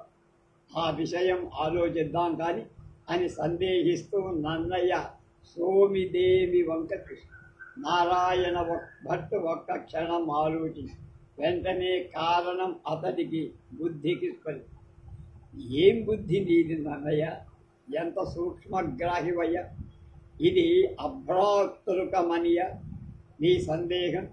అప్పటికి ఔరసుడు కలగకపోతే దత్తపుత్రుడినైన ముందు గ్రహించి ఆ పిమ్మటే కన్యాదానం చేస్తా, సరేనా అన్నాడు. నన్నయ్య చిరునవ్వుతో నా కుమారుణ్ణి నువ్వు చూడద్దా అన్నాడు. నీ కుమారుడు కురూపి అయినా నా పిల్లలు వాడికి కట్టబెట్టాలనుకుంటున్నాను అన్నాడు నారాయణ. అంతకంటే నేను కోరు భాగ్యం ఏముందయ్యా బావా. నన్నయ్య స్నానానంతరం వైశ్వదేవం చేసి అగ్ని సన్నిధానంలో శ్రీమదాంధ్ర మహాభారత రచనకు ఉపకరణ. ఇక 50 అనుకున్నా కానీ 51గా చివరి. ఆనాడు నన్నయ్య భట్టారకుడు మహాభారత రచన ప్రారంభించి భోజనం చేసి మళ్ళీ అగ్నిహోత్రశాల ప్రవేశించే రచనలో నిమగ్నుడయ్యాడు. ఇక్కడ గృహ మధ్యంలో నారాయణ భట్ట, సోమిదేవి, ఉపమ, అరుంధతి, దుర్గవ్వ, పొన్న నారాయణ భట్టు పరిచారక ద్వయం సమావిష్టులయ్యారు. అందరూ పరమానందంగా ఉన్నారు. పొన్న మాత్రం మనస్ఫూర్తిగా వారి ఆనందంలో కలియలేకుండా ఉన్నాడు. పూర్వ కథా శ్రవణంతో వాళ్ళు కాలక్షేపం చేస్తున్నారు. సంక్షేపంగా సోమిదేవి కథ చెప్పింది. సోమిదేవియు ఉపమ ఇద్దరు పరిచారకులతో ముఖం సుఖంగా అనంతశయనం మీదుగా కన్యాకుమారి వెళ్ళారు. ఆ దగ్గరలో నాగర్కోయల్ దగ్గర ఒక కొట్టరువులో దండనాథుడు సర్వలోకాశ్రయ విష్ణువర్ధన మహారాజ్ చాళుక్య విజయాదిత్యుని విక్కి అన్న ఉన్నారు. అతడు వెంగి చాళుక్య రాజ కుటుంబంలోని దైనందువల్ల తెలుగువాడు. అతనికి వీరి సంగతి తెలిసి ఆదరించి రామేశ్వర యాత్రకు సర్వ సౌకర్యాలు కల్పించి ధనుష్కోటి దగ్గర సేతు స్నానం చేసే వరకు నారాయణ భట్టులుండి వార్తలు వాళ్ళకి సక్రమంగానే వస్తున్నాయి. ఇంతలో పాండ్యమండలంలో కలవరం రేగింది. అప్పటికే సింహళంలో తిరుగుబాటు చేసి కిట్టి అనే మహావంశరాజకుమారుడు రోహణ భాగాన్ని ఆక్రమించి చోళ సామంతులైన పాండ్యరాజులతో నాకు ఆ కిట్టి రాజపుత్రుడు కుట్రలు చేస్తుండటం చేత ఆ కల్లోలం రేగింది. అందుపై చోళ సైన్యాలు ఆ భాగంలో సంచారం చేశారు. చోళరాజపుత్రుడైన శత్రువైన ఆహవమల్లుడి వద్ద ప్రధానిగా ఉండిన నారాయణ భట్ కుటుంబాన్ని సేవకులకు అలాంటి సమయంలో అవమానించకుండా ఉంటారు. సేవకుల రాజభటులు బంధించి సోమదేవిని కుమార్తెను మాత్రం స్త్రీలు అవటం చేత బంధించగా ఒక నిర్బంధంలో ఉంచి సోమిదేవి పంపుకున్న ప్రార్థన పత్రం దండనాథుడికి ఇచ్చారు.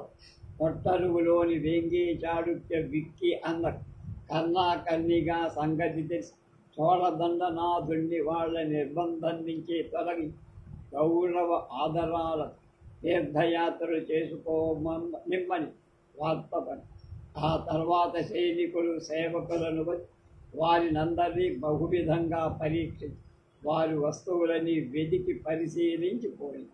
ఆ తర్వాత వాడు గర్భశయనం నవపాషాణం సేవించుకొని మధుర వచ్చి పాండ్యమండలంలో రాజధాని అయిన మధురుడు అప్పటికే అలజడి అయింది, శాంతించి. కానీ దారిలో కొన్ని చోట్ల అల్లకల్లోలంగా ఉన్నందు దొంగల బాధపడ్డా.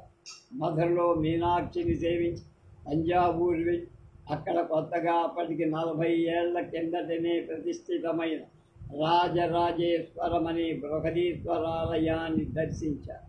అంత పెద్ద దేవళం అంటే దేవాలయం చూడగా సోమిదేవికి ఆశ్చర్యం. కర్ణాటకుడు శ్రావణ బెలగోళాలు నిర్మించిన 40 వెంట ప్రమాణం గల కోమఠేశ్వర దిగంబర విగ్రహాన్ని చూసి తెలుగుదేశంలో వింత శిల్ప చాతుర్యం కనబడతాయా అని అంత గొప్ప చాతుర్యం. తంజాపూర్ ఆలయం నిర్మాణం ఇంకా పూర్తి కాదు. అక్కడ ఎందరో తెలుగు శిల్పుల మండలం చూసి ఆమె ఉప్పంది. అక్కడ మహానంది గాంభీర్యం కోమఠేశ్వరుడికి ఎంత ఎత్తునో వస్తున్నా ఈ మహాగోపురం తోడ చక్రవర్తుల యశోద్వయం అని చెంపోయి తంజావూరు నుండి గంగైకొండ చోళపురం వెళ్ళారు. అక్కడ శ్రీరంగ క్షేత్రంలో ఆలయాన్ని చిన్నదైన మహత్వ విశేషాన్ని రంగనాథ స్వామి, దానికి దగ్గరలో జంబుకేశ్వర స్వామిని దర్శించి కావేరీ తీరం కొండపై గణపతిని వాడు పూజ చేశారు. అక్కడి నుండి కుంభకోణం అమాయకురాలైన సోమిదేవి అక్కడ మోసపోయి ఎంతో డబ్బులు పోగొట్టు. అప్పుడు చిదంబర రహస్యాన్ని తెలుసుకున్నారు వెళ్ళి. తర్వాత కాంచి వాడు చోళ ప్రభువుల 2 రాజధానులో ఒకటి అయిన ఆపురం చాలా కాలం గడిపారు.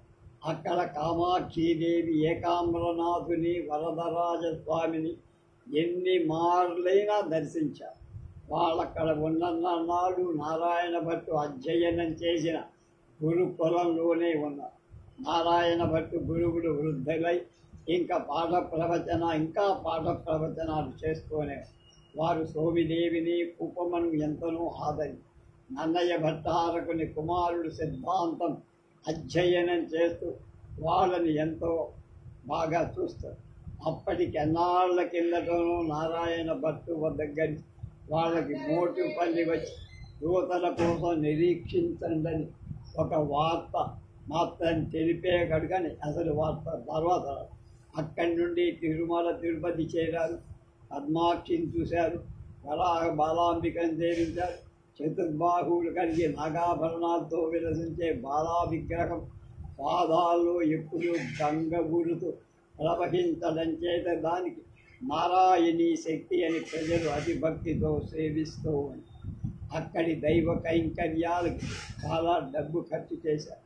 ఆ తర్వాత కాళహస్తీశ్వరుని దర్శి విక్రమసింహపురం అంటే నెల్లూరు వచ్చి రంగనాయకుల్ని సేవి అక్కడి నుండి దగ్గర గల కృష్ణాపట్టణం వెళ్ళి నావ ఎక్కి మోటుపల్లి చేరి అక్కడి నుండి అర్థం అంటే పాఠశాలతో ప్రయాణమై వస్తూ దొంగల వాళ్ళని రేపల్లి చేర్చి దుర్గవ్వ సహాయంతో సోమిదేవి ఉపమ అమావాస్య చీకటిలో అరణ్యంలో వెళుతుంటే వాళ్ళ ముందు 100 ధనుసుల దూరంలో పులి ఎగిరి ఒక జంతువును వేసి మనుషుల అడిగిని విని ఆగి బొబ్బవే దాన్ని వాడు తలటిల్లారు.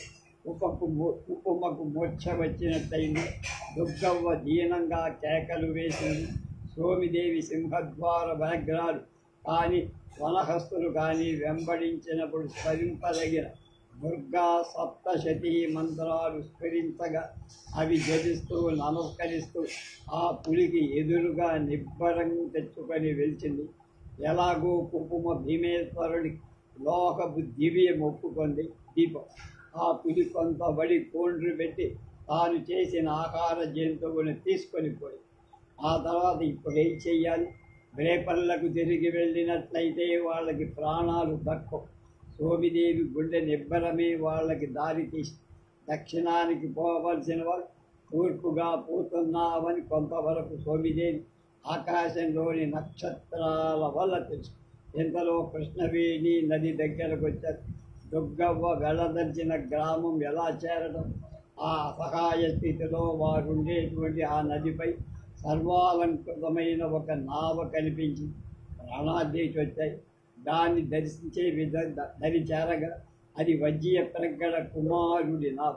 దేశంలో రహస్యంగా సర్వవృత్తాంతాలు తెలుసుకునే ముఖ్య ఉద్యోగంలో అతడు ఉండి కొంతకాలం నుండి కృష్ణవేణి తీరంలో సంచరిస్తున్న అతడు వారు నారాయణ భట్టు పత్ని కుమార్తె అని తెలియగానే ఎంతో ఆదరించి వృత్తాంతమంతా తెలుసుకొని వెంటనే రేపల్లకు పట్టురుప అక్కడ దొంగలతో ప్రధానులల్లా బంధింపజేసి రాజమహేంద్రపురం చేర్చి సోమిదేవి ఉపమ అలజడులు తొడతూపే ప్రదేశాలు తప్పించి సురక్షితంగా చుట్టూ మార్గాల రాజమహేంద్రపురంలో నన్నయ్య భట్టారకుడి ఇంటికి చేర్చి వాళ్ళ దారిలో గదాహతి బాధ వలన స్వస్థులైన 2 సేవకులు నారాయణ భట్ చక్రపోక్ష వెళుతూ కొన్న ఇంటి సంక్షేపంగా నారాయణ భట్టు పూర్వ కథ ఆకవు మల్ల సోమేశ్వరుడు ఏడేండు నారాయణ భట్టు ప్రధానిగా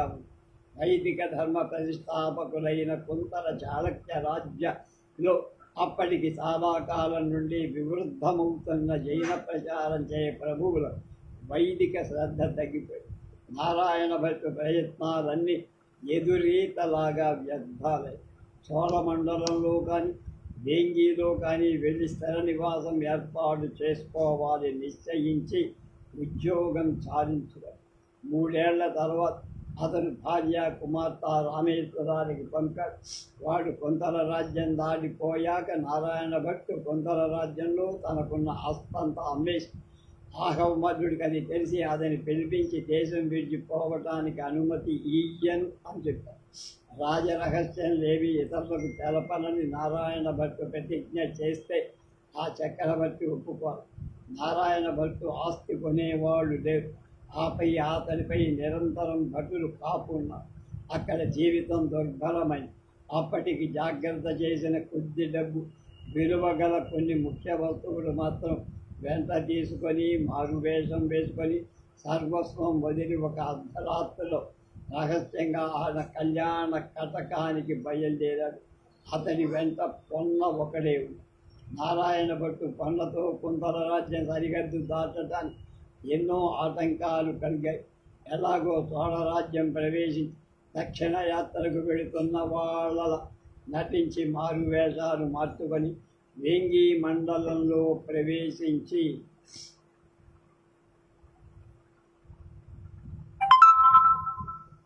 కోనసీమ చేరారు. అక్కడికి వచ్చిన కుంతల చాళుక్యుల బాధ ప్రగలం. ఆ తర్వాత రాజమహేంద్ర చేరారు. అక్కడ పోగుతున్న సంతలు రహస్యాలు ఎన్నో తెలిసాయి. అవి రాపర్తి వేతయ్య నాయకుడికి చెప్పి పారసీక వర్తకులను సమర్థించారు. నారాయణ భట్టు సైంధవుడిని పట్టించారు. ఈ కథాశ్రవణంలో చీకటి పడుతోంది. వాకిల దుగ్గవ్వ పులికాక వేస్తున్నప్పటికీ నారాయణ భట్టు అక్కడికి పోయి చూశాడు. తన పాదాల ముందు మూర్ఛిల్లి పడి ఉన్న సుజాత కొన్న శైత్యోపచారాలు చేస్తూ కన్నీరు విడుస్తుంది. వాకిల పొన్న దుగ్గవ్వతో మాట్లాడుతుండగా సుజాత అకస్మాత్తుగా వచ్చి అతని పాదాలపై పడిందని కొన్న ఆవేశంతో ఆమెను ఒక తన్ను తల్లి. సుకుమార గాత్ర అయిన ఆమె మూర్ఛపోయి అయినా పొన్న బలంగా తన్నుతూనే చంపినావురా నాయనో అంటూ దుగ్గవ్వ కేకలు విని పడిపోయిన సుజాతను చూసి తన్నటం చాలించి పొన్న పశ్చాత్తప్తుడై ఏడుస్తూ ఉపచారాలు చేయటం. అది విజయ సంవత్సర వైశాఖ బహుళ దశమి శనివారం. ఆనాడు రాజరాజ నరేంద్రుడు సకల భువన లక్ష్మీ విలాస నివాలయం నివాసం అయిన రమ్యకర్ణ్యంలో కొలువు తీరాడు. వజ్జీయ ప్రగడ మంత్రీశ్వరుడు పురోహితుడు నృపకామ సేనాపతి ముప్పరాజు జననాథుడు రాజమయ్య ఇలాంటి దండనాథుడు జయాదిత్యుడు శక్తివర్మ ఇలాంటి మహాప్రధాన రాజబంధువుడు నాణ్యదేవుడు మొదలుగల సామంత మండలేశ్వరుడు పరివేష్టించి ఉన్న యవన విలాసులు చామరాలు వీస్తున్నారు. ధౌవాదికుడు రావణ సభ్యులు రాణిస్తున్నారు. యువరాజరాజేంద్రదేవుడు అంతకు పూర్వమే వైరా నగరానికి ప్రయాణమై ఉండటం చేత సభకు వేంగి మండలమంతా శాంతి నెలకొల్పినందున వజ్జీయ ప్రగడ కుమారుడికి విశ్రాంతి దొరికి అతడు సభకు వచ్చి వజ్జీయ దగ్గర కూర్చున్నాడు. సభలో అపార శబ్ద శాసనుడైన వైయాకరుణులు భారత రామాయణాధ్యాలైన పురాణ ప్రవీణులైన పౌరాణికులు మృదు మధుర రసభావ భాసుర నవార్థ వచన రచనా విశారదులైన నారాయణ భట్టు భీమన భట్టు జట్టన భట్టు ముట్టన భట్టు కృష్ణమిశ్ర బిల్హన భట్టు క్షేమేంద్ర చిత్తపాది మహాకవి వివిధ తర్క విగాహిత సమస్త శాస్త్ర సాగర గరీయ ప్రతిభులైన వేదమా చీదమార్య పంపనార్యాది తార్కికు ఆదిగా కల విద్వజ్జనంబుడు రాజరాజేంద్రుడు పరివేష్టించి విద్యా విలాస గోష్ఠికి కొలివి ఉన్నారు. నన్నయ్య భట్టారకుడు ప్రత్యేకంగా ఉన్న ఉన్నతాశయం మీద కూర్చొని ఉన్నారు. మాగధుడి వంశానుకీర్తనానంతరం నాంది నూతన శ్లోకాలు చదివారు.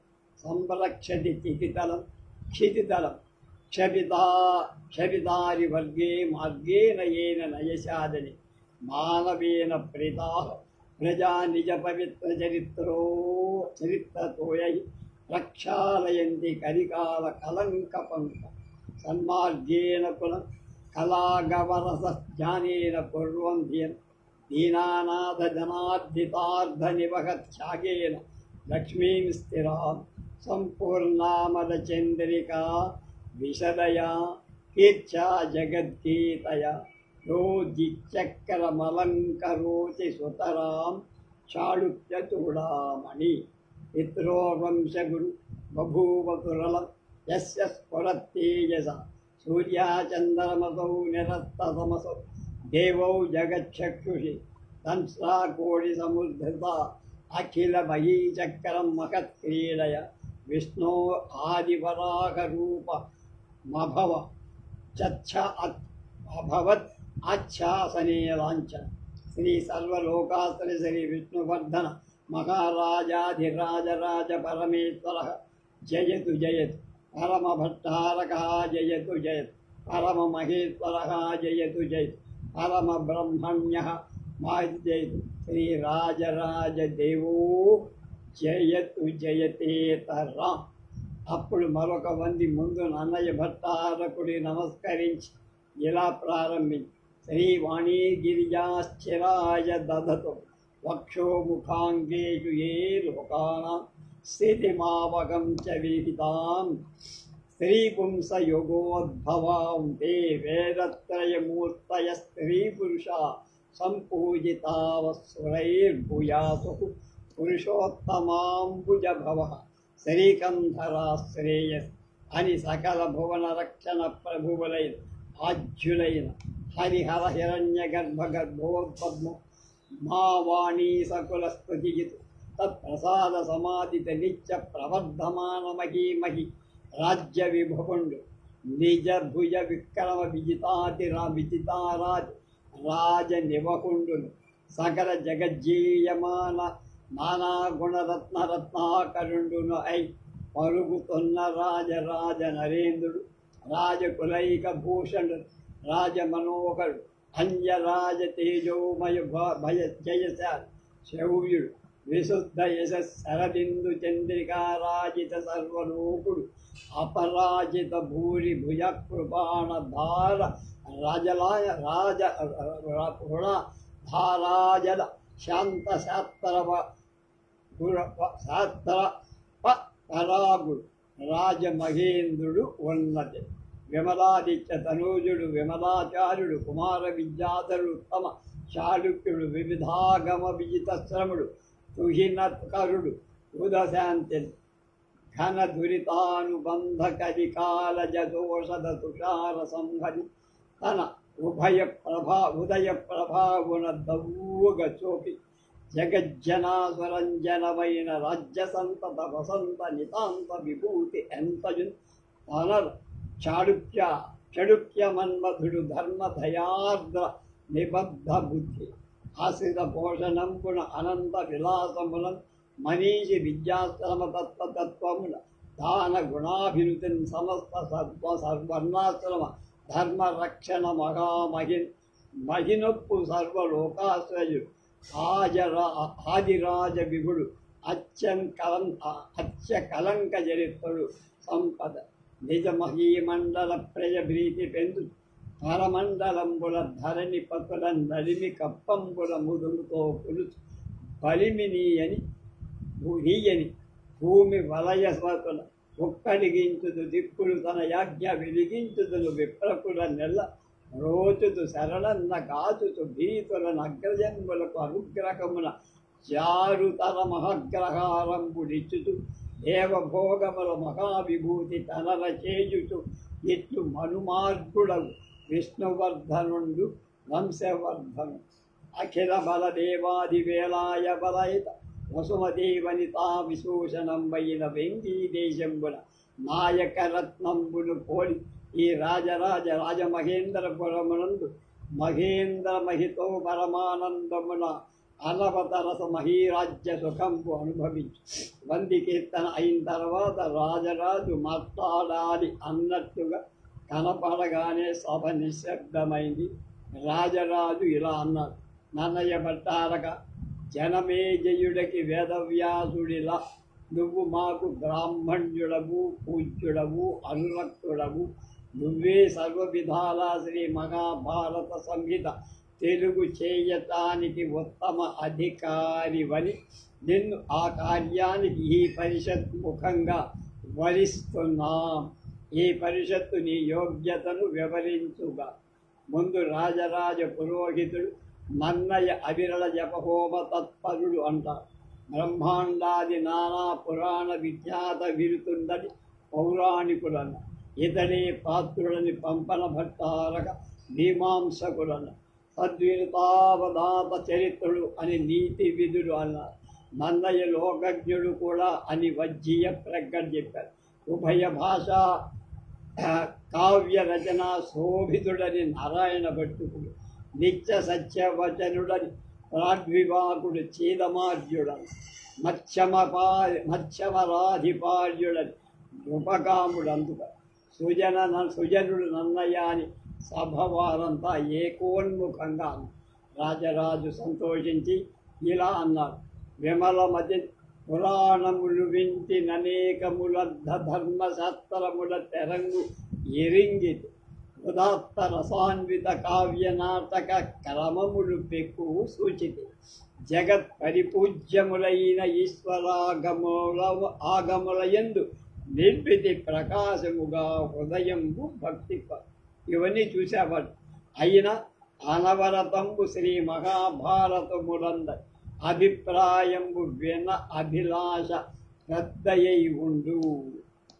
అవి ఏనున్ సతతంబు నాయడల కరం విష్టంబులయ్యుండు. పాయపు భుదేవ కులాభి సర్పణ మహీహ ప్రీతి భారత శ్రవణాశక్తియు పార్వతీపతి పదాబ్జాన పూజ మహోత్సవము సంతత దానశీలతయు శాశ్వత సాధు సాంగత్యం. అంతేకాదు హిమకరు దొట్టి పూరు భరదేశకులు ప్రభు పాండు భూపతు క్రమముల వంశగత్తలనగా మగి నొప్పిన ఆత్మదీయ వంశమున ప్రసిద్ధులై విమల సద్గుణ శోభితులైన పాండవోత్తముల చరిత్ర నాకు సతతంబు వినంగ అభీష్టమెంత. అమల సువర్ణ శృంగ ఖరమై కపిలంబగు ఘోషతంబు ఉత్తమ బహువేద విప్రులకు దానము చేసి తన తత్ఫలంబు తద్భ్యమ సమకూరు భారత కథాశ్రవణంబు అభిరతిన్మదీయ చిత్తము అనిశంబు భారత కథాశ్రవణంబు శ్రవణంబు గావున. ఎంతోమంది ఎన్నో గోవుల దానం చేస్తే వచ్చే ఫలితం భారత కథ విద్య వస్తుంది. మా వంశం వాడు చంద్రవంశం వాడు. పాండుకులం పాండవులంతా ఆ వంశం. కనుక నేను చంద్రవంశపు రాజును కనుక ఆ రాజకుమారుల చరిత్ర వినాలి, భారతం వినాలని. జననుత కృష్ణద్వైపాయన ముని వృషభాహిత మహాభారత బద్ధ నిరూపితార్థమేర్పడ తెనుగుణ రచింపుము అధిక ధీయుక్తి మెయ్యి.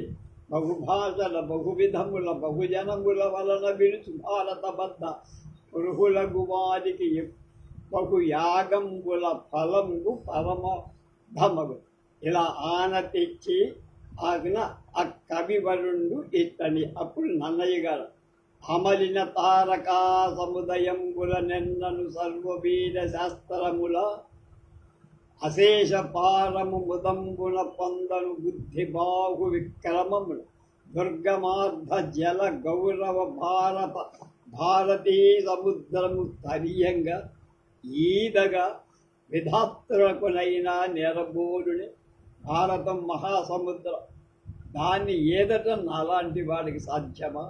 నన్నయ్య భట్టారకుడు ఒక్క క్షణం ఆగాడు. వజ్జీయ ముఖం కలత సూచితకమైంది. రాజరాజు ముఖం ఆశ్చర్యంతో ప్రశ్నిస్తున్నట్టు అనిపించింది. సభ అంతా ఉద్వేగం హృదయంలో ప్రేరేపిస్తుండగా శబ్దంగా ఉంది.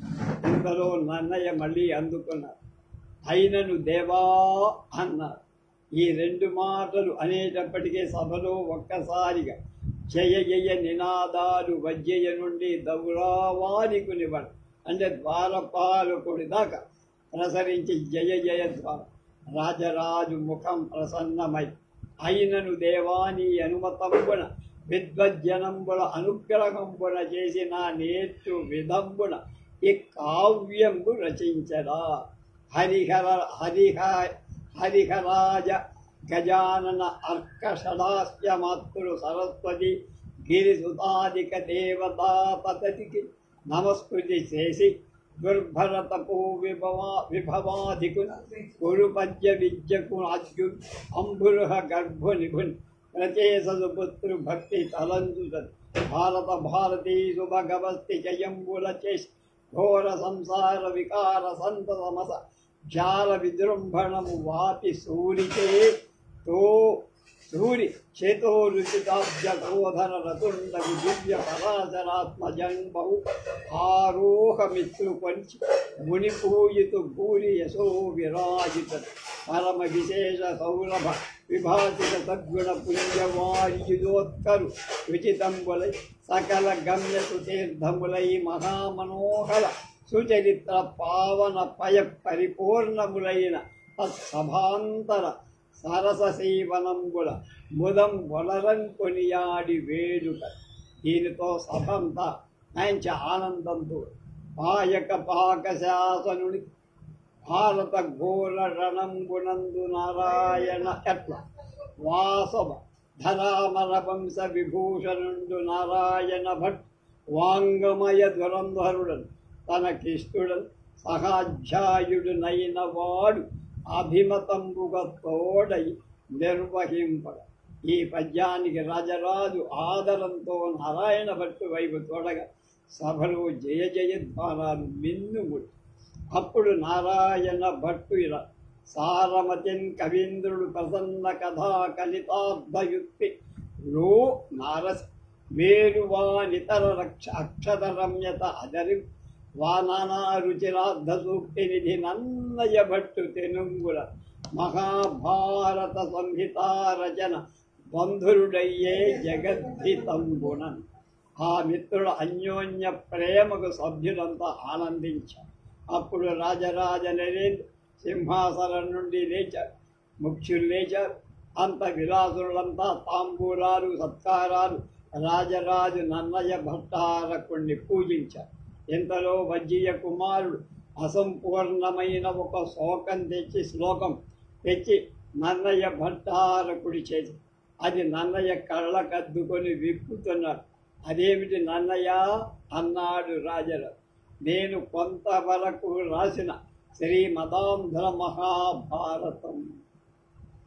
వజ్జీయ చిరునవ్వుతో అందుకు రహస్య పరిశోధనలో నిమగ్నుడైన నారాయణుల సహాధ్యాయులు ఈ విషయం నాకు కూడా చెప్పకుండా ఎంత రహస్యంగా ఉంచారు అంటూ తన కుమారుడిని నిర్దేశించి అప్పుడు అందరూ ముసి నవ్వులు. రాజరాజు అప్పుడే ఇప్పుడు ఆరంభించావయ్యా దేవా, మీ సెలవైన నాడే నారాయణ భట్టు లగ్నం పెట్టారు. సభకు నారాయణ భట్టు ప్రతిభ చెప్పాలంటే నన్నయ్య అసూయ స్వభావంతో మెచ్చుకోవాలో తెలియాల. రాజరాజు ప్రశ్న ఎంతవరకై మూడవ ఆశ్వాసంలో ఆగిపోయింది. మూడవ దానిలో కొన్ని భాగాలు ఈ సభలో వినిపిస్తావా చెప్తా. సభ ఒక్కసారి వ్యగ్రమై నిశ్శబ్దమయ్యింది. తత్కథా ప్రారంభంబు ఎట్టిదనిన అక్కథకుండు వెండియు అమ్ముని సంఘంబనకు నమస్కారంబు చేసి అనేక పురాణ పుణ్య కథా కథన దక్షుండు వ్యాసశిష్యుండైన రోమహర్షునకు పుత్రుండు ఆవల ఎక్కద వినవింపవల వినవలతులని నమ్మను అమ్మునుడు అతనికెత్తరు. ఏయది వృజ్యం అపూర్వం ఏయది యద్దాని వినిన ఎరుక సమగ్రంపై ఉండు అఘ నిర్హష అఘ నిబర్హణం ఏయది అక్కథయ వినగ నిష్టము మాకు. ఏది పాపాలు పోగొడుతుంది, జన్మజన్మాలని వెడగొడుతుంది, అది వినాలి. కృష్ణుని మహాత్యంబును, పాండవాది భారత వీరుల మహాగుణమును, అవిమల విజ్ఞానమయంబైన వాగ్దర్పణంబున ఏర్పడ వెలుంగుతుండగా ధర్మతత్వజ్ఞులు ధర్మశాస్త్రంబని, అధ్యాత్మ విధులు వేదాంతమని, నీతి విచక్షణులు నీతి శాస్త్రంబని, కవి వృషభులు మహాకావ్యమని, పరమ పౌరాణికులు బహు పురాణ సముచ్చయంబని మహి కొనియాడుతుండ వివిధ వేద తత్వవేది వేదవ్యాసుడాదిముని పరాశరాత్ముడుండు విష్ణు సన్నిభుండు విశ్వజనీనమై పరగుతుండ చేసే భారతంబు.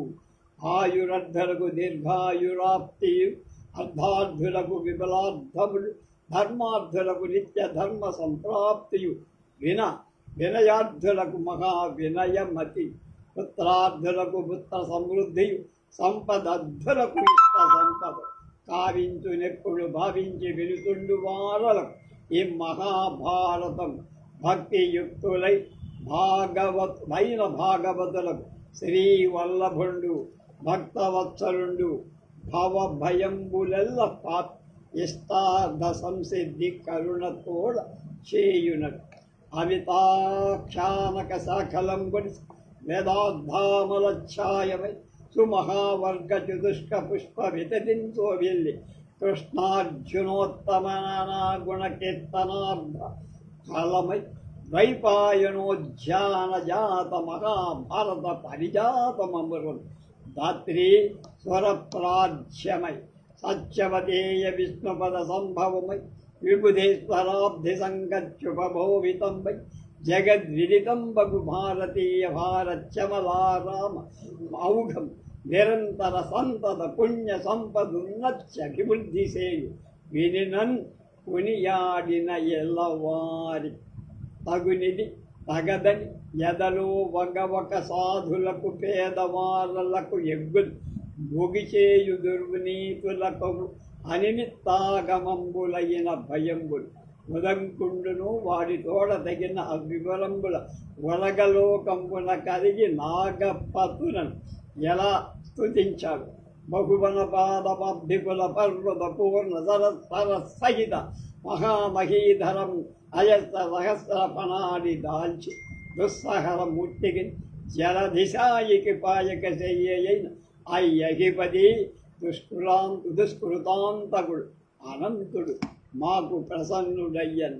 పాతాళ నికేతనంతరమణం పర్యంతదస్వాగిర ప్రోతో మార్గ వినిర్గతోగ్ర దహనాత్యుల్పన్న గవ్రాతముల్ భీతిల్లెన్ భుజగాధినాదు మరమున్ భేదిల్లే కల్పాంత సంజాత ప్రోద్గత బాణల శిఖా శంఖాధిక ఆతంకమై నరచాప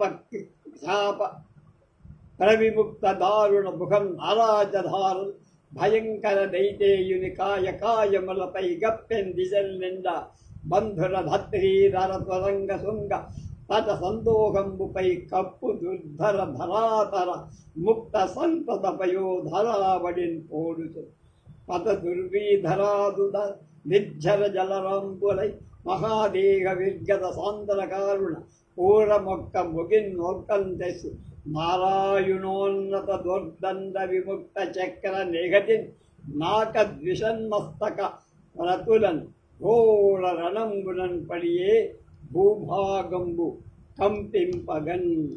ఈ పద్యాలు చదవగానే రాజరాజు పరమానందంతో సంతోషించి నరనారాయణుడు ఈ సభలోనే మాకు ప్రత్యక్షమవుతున్నారయ్యా అని అంతఃపురంలో సోరణ గండ్ల నుండి ఆలకిస్తున్న అంబంగ మహాదేవి అంటే అక్కడ గవాక్షాలు ఉంటాయి అంతఃపురం. అక్కడి నుంచి చూస్తోంది రాజరాజ నరేంద్రుని భార్య అమ్మంగదేవి పంపిన బహుమానాలు వినాశనుడు తెచ్చి నన్నయ్య నారాయణ భట్టుకు సమర్పిస్తే నన్నయ్య ప్రారంభించారు. వారుపై నరసుకుడ బాలిక నడుబడ వడంగి భయమున నియమాభీరులకు పతికి పవడులు రేరుడు ఏమలక పరిచరించుతున్న ఆయుష్యం ఇతిహాస వస్తు సముదాయంపై ఐహికాముష్మిక శ్రేయప్రాప్తి నిమిత్తముత్తమ సభాసేవ్యంబు లోకాగమజ్ఞాయై కాంత గృహంబునా భరగి నానా వేదాంత విద్యాయుక్తం బగుద్దాని చెప్పదొడగెన్ తద్భారత ఆఖ్యాన ఆ నారాయణ పాండవేయ గుణమాహాత్యముల జ్యోత్స చిత్తానందం వరరించు జన్ల కద్ధాంసు ప్రకాశంబుతో మానై సత్యవతేయ దీనవధి జన్మ శ్రీ మహాభారతాఖ్యాన అమృత సూతి కొప్పు నిఖిల అగధ్వాంస విధ్వంసి అయి పాపాలని తెలుగు భాష ఎంత గొప్పగా ఉందా అని చేదమాజుడు పంపన క్షేమేంద్రుడు చిత్తప ఆశ్చర్యపడు ముక్కు మీద వేడి వేసుకొని ఉంటే నన్నయ్య రచనను పొగిడ నన్నయ్య రచనను విద్వాంసులు పొగడినప్పుడల్లా నారాయణ భట్టు ఉప్పొంగిపో నన్న భయట్టు కోశం వెనుకకు పోని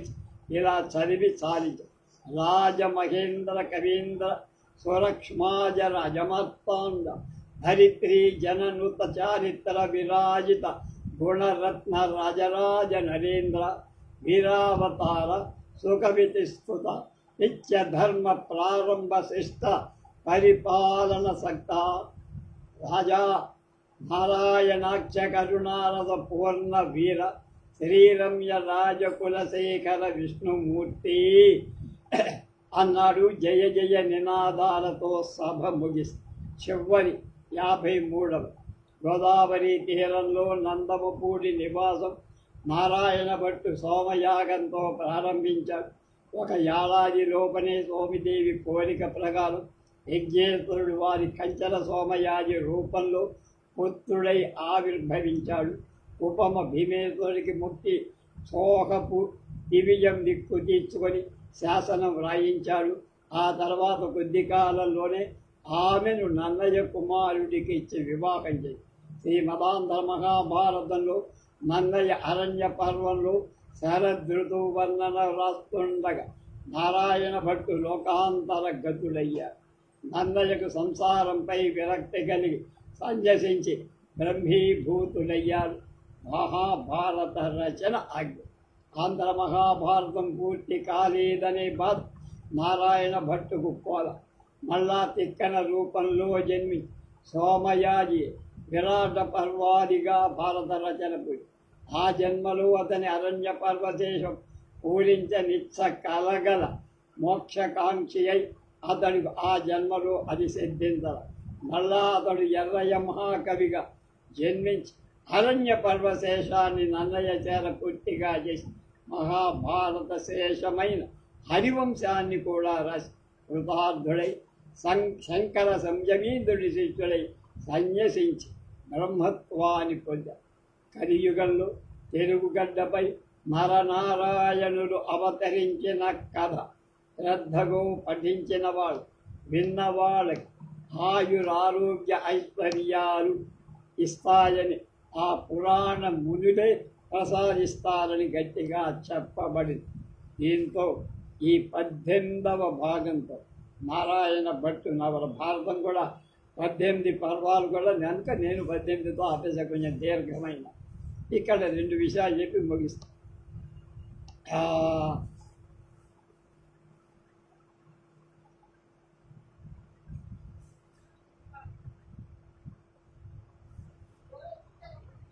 మాకు ఇందాక నాగస్తుతి విన్నాం.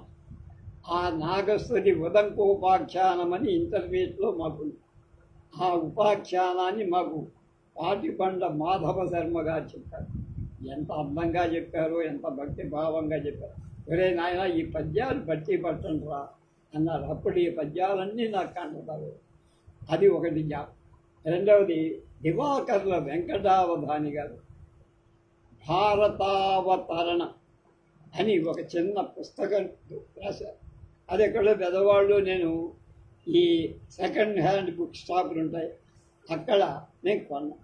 నేను అప్పుడు అడ్డాళ్ళలో పనిచేస్తుందో ఇది ఈ భారతావతరణలో పద్యం ఉంటుంది, గద్యం కూడా.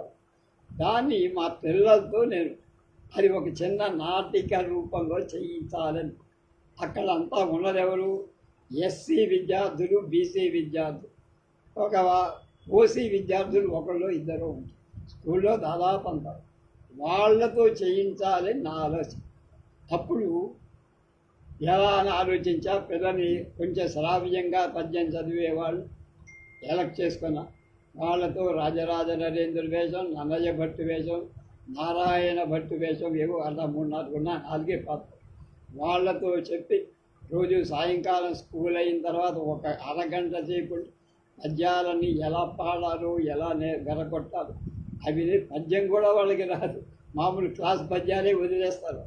అవి చెప్పి వాళ్ళతో అవన్నీ చేయించి రికార్డు చేయించి, అది ఒక గొప్ప అదృష్టం కింద నేను భావిస్తున్నాను.